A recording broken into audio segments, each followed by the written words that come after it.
Now, let's bring in David Dunn, a professor of international politics at the University of Birmingham. Professor, good to have you on the program. I want to start with these issues concerning Gaza. You know, UK is one of those countries that are going to recognize a Palestinian statehood next week during that upcoming UN General Assembly.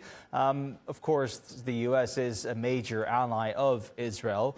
Do you think that these talks between Keir Starmer, the British King, and Donald Trump, will they have any kind of, effect on what Donald Trump thinks about what's happening in Gaza? Well, the whole point of the royal visit, of the state visit rather, is to try and have time with Trump and his team over an extended period to push the British position on a whole range of issues, including Ukraine, but also including the Middle East. This is one of the most delicate issues because the British and the Americans are unusually quite far apart on this particular issue, particularly the recognition of Palestine next week at the UN in New York. I imagine this will be part of the discussions. Whether the UK is hopeful of moving the American position is another thing entirely. Trump is someone who has been an implacable supporter of Netanyahu and Israel, despite Israel leading the policy on both the bombing of Iran and indeed the bombing of Qatar.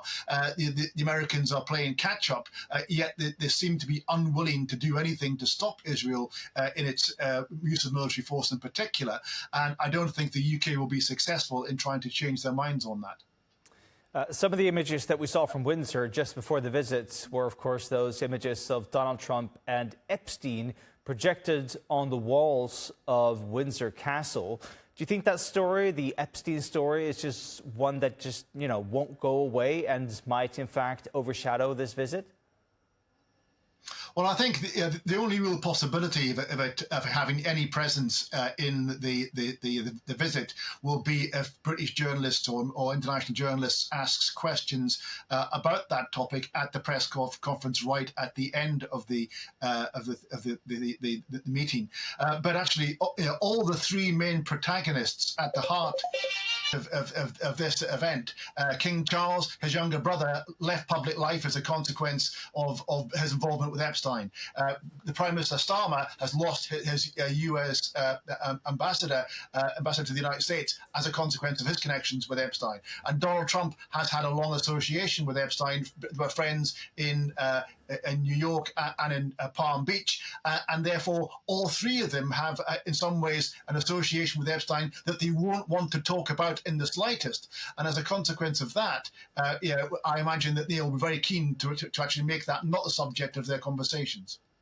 Now, you as a professor of international politics, give me your sense here. Is this a good way to sort of conduct international politics by throwing everything you have at it, sending in the king, sending in the prime minister, sending in a gun salute to try to sort of woo the US president?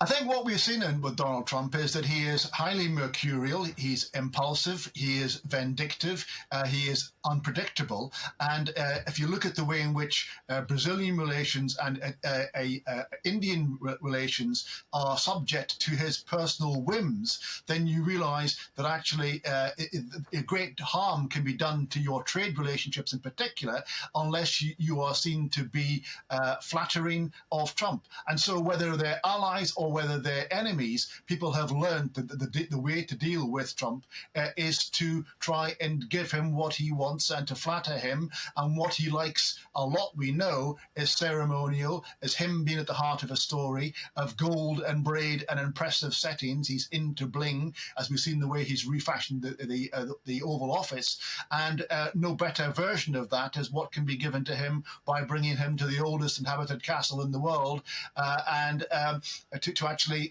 give him that royal treatment. And the UK does seem to be benefiting from that, in that there have been huge amounts of investments announced as part of that by Microsoft, by Amazon, by a whole variety of other tech giants who've come across and talked about the many millions of dollars that they will invest in the UK. The UK will also be hoping that the opportunity to get alongside the Trade Secretary and the Secretary of State will allow them to push their positions on as I say, on Ukraine, but also actually to build relationships that will sustain them for the remaining 3.5 years of the Trump administration. So it's about relationship building, network building, flattering him, trying to make them engage as much as possible. It's not very edifying. It's not very dignified. But actually, when you're dealing with the most powerful actor in the world, who is, we know, subject to whim and retribution, it's perhaps the most prudent way to approach them. Professor Dunn, always good to have you on the program. Thank you, sir.